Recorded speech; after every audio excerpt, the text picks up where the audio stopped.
Okay, so circling back around to the beginning of the first video, where I said that we were going to talk a little further on what it means to feel torn. Um, Lots of people. Where are my notes? I don't even know what I did with my note. Maybe this is it. Lots of people say things like, I feel frazzled, or I'm just beside myself, or I'm all over the place right now. I'm fragmented. I'm frazzled. The truth is, you're actually speaking the truth. And you don't even realize it. You think it's just words. But you're actually speaking the truth of what your being is really doing, what state of being you're in. Your mindset, your frame of mind determines your state of being.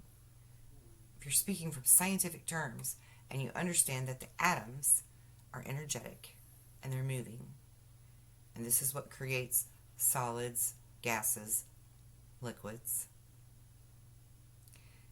Your state of being, right now, I am solid in myself, in my person of Kelly.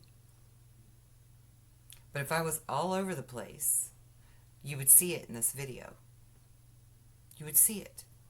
You would see holographic movement in me, okay? Like if I'm moving my hand very quickly, and you can see the echo effects of the hand, right? The holographic images of the movement.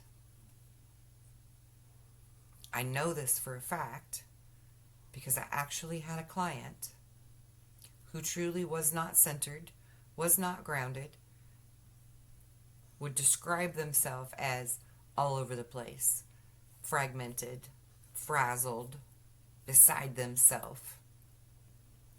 1 minute would be laughing, 1 minute would be crying, really just of two different minds, right? Split. They split themselves.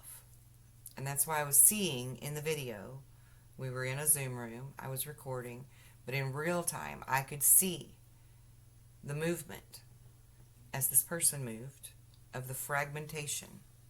And it's not digitized. It's not like when you're looking at somebody that's not a human being recorded and they're all blah, blah, blah. It's not like that at all. It's literally like holographic echoes of movement back and forth, just like we would see in the movies. That's what I was seeing visually in real time, watching this person morphing into multiple dimensional, all over the place. Like the body was here, but you could see it moving here, then you could see it moving over here, you know? And it was because this person was not grounded and centered due to the things going on in their life that was chaotic, understandably so. No disrespect to them whatsoever for this. It was merely being brought up because it was a learning tool for me, if you will, to better understand our state of matter as energetic beings and how to maintain oneness, how to maintain being truly grounded, how to maintain being fully centered. Because when you're calm, you're centered. You're one. You are one with your body. You're at peace. You're at rest. You're centered. You're grounded. When you are fragmented, you're beside yourself. Literally. Beside yourself. Okay? So,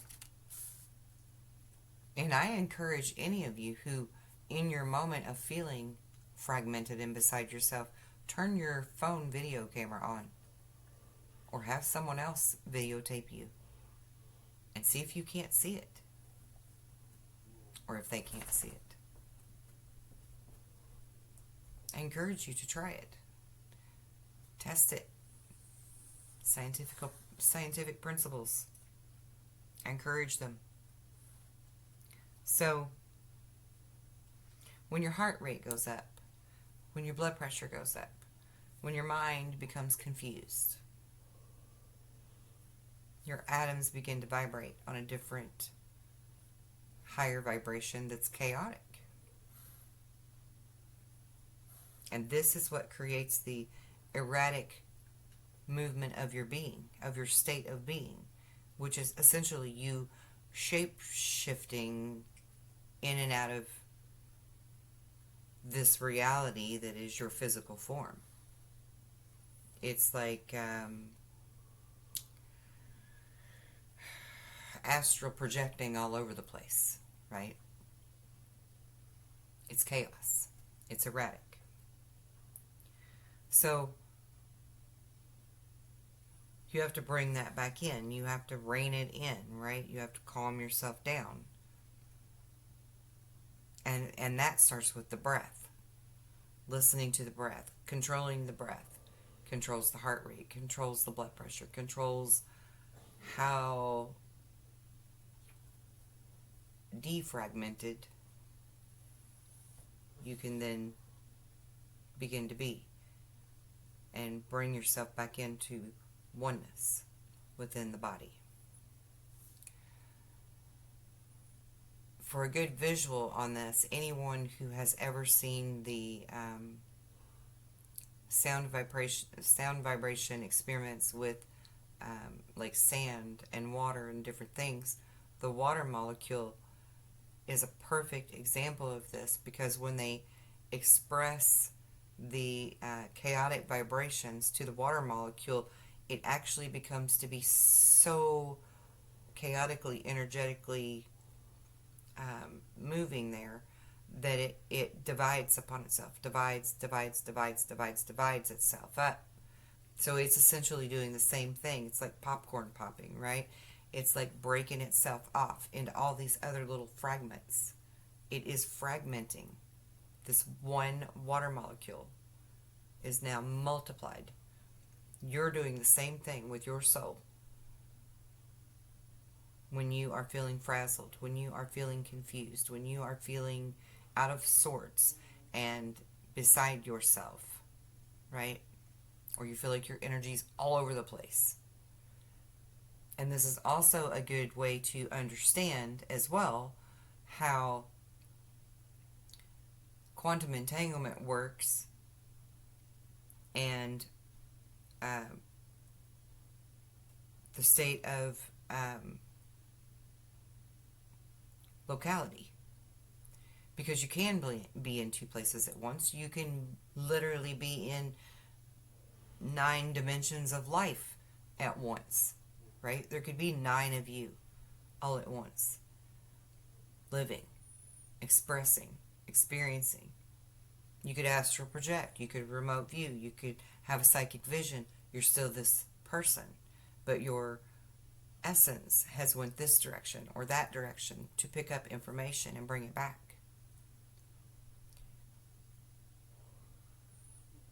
So the non-dual locality is something to also understand and wrap your brain around within this explanation of what's happening when you feel torn or you feel frazzled.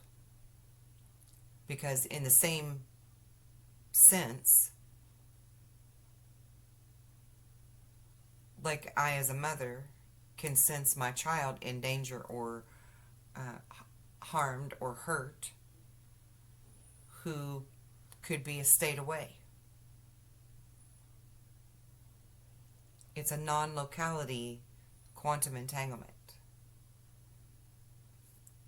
I have love for that child, so I can be connected to that child through an invisible tether, like an invisible phone line that tells me how well this child is doing, or anyone that I'm connected to, because anyone who your energy comes in contact with, and it doesn't have to be physical person, because I have many friends that live in other states that we've never met in person, but our energy is now entangled.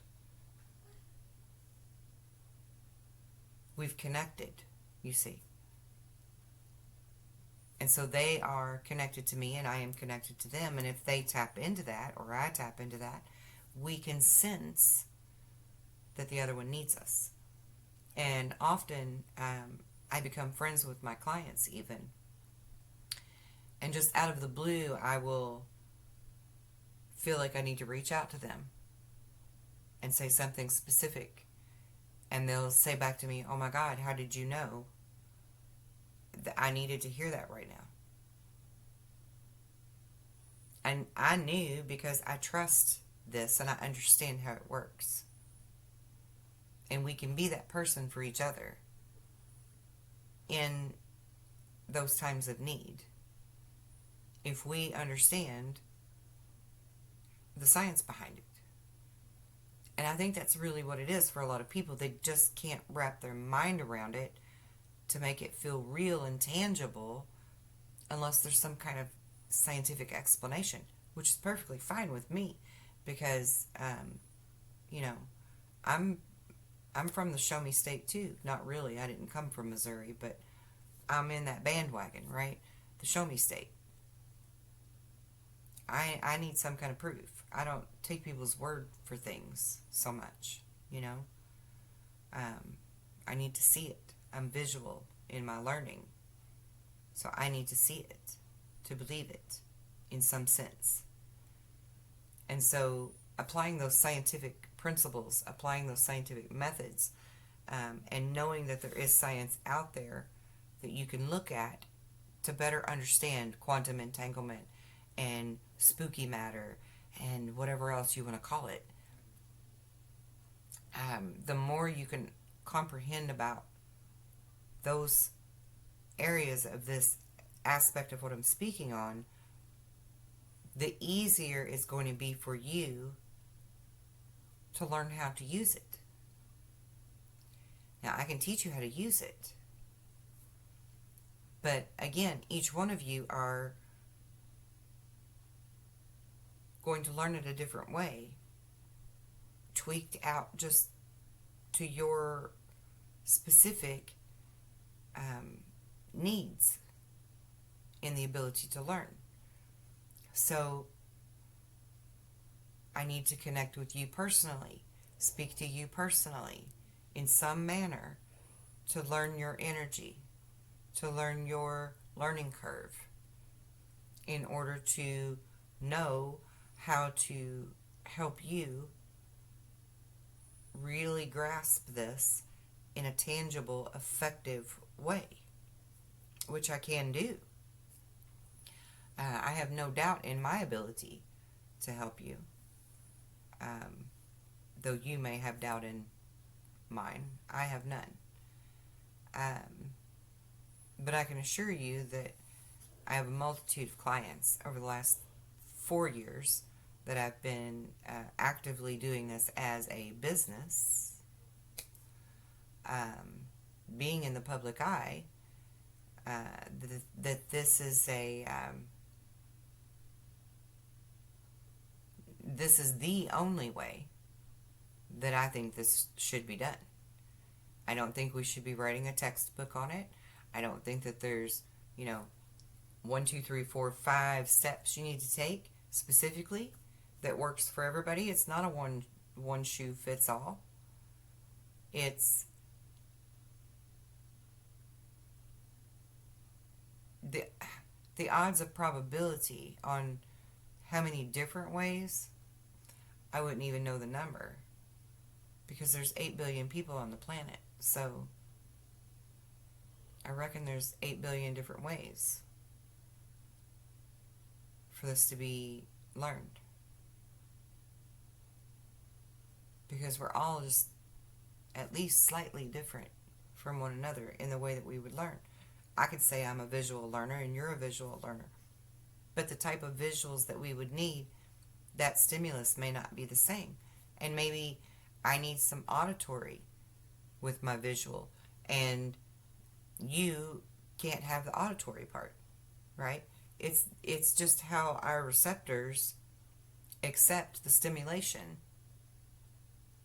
of the information. And everyone's energy signature speaks differently to which receptors are heightened and which ones are not. Or not as heightened, I should say. Because they're all there. We just listen to some of them more than others. Similar to, our 5 basic senses that everyone is perfectly aware that we have. Some people don't have a good nose. They don't smell things very well. Some people, their taste buds don't work so great for them, while other ones have very heightened taste buds and can taste every note of every flavor that there is, which is amazing to me because I can pick up on a lot of different notes in food, but not like some of these food critic type people can, and it's quite impressive to me to watch. I like learning and observing other people's ability to use their sensory perceptions. It's quite fascinating to me. But, likely because that's part of my job is to be able to comprehend that well enough and know how it works to be able to tap into you and figure out what works for you. So, I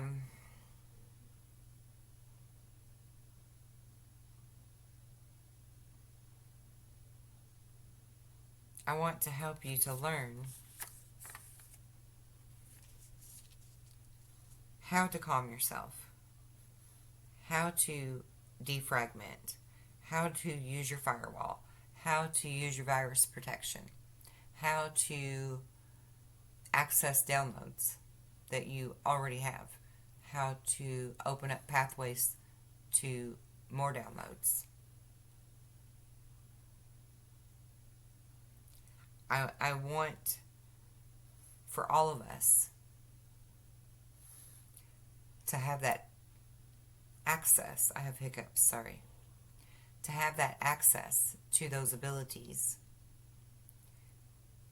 so that we can create the lives that we want and end the misery and the suffering and the jadedness that comes with life.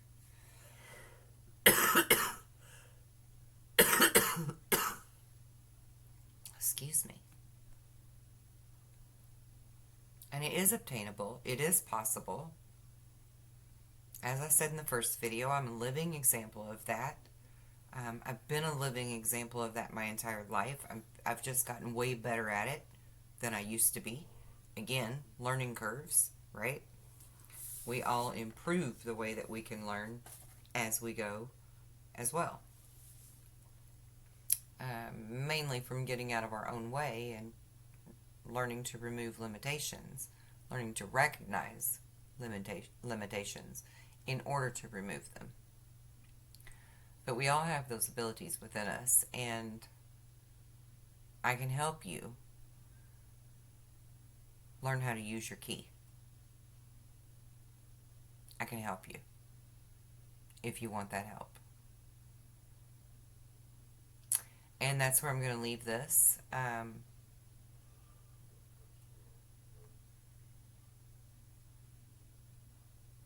Yeah. We'll talk again real soon. Guaranteed. Love and light.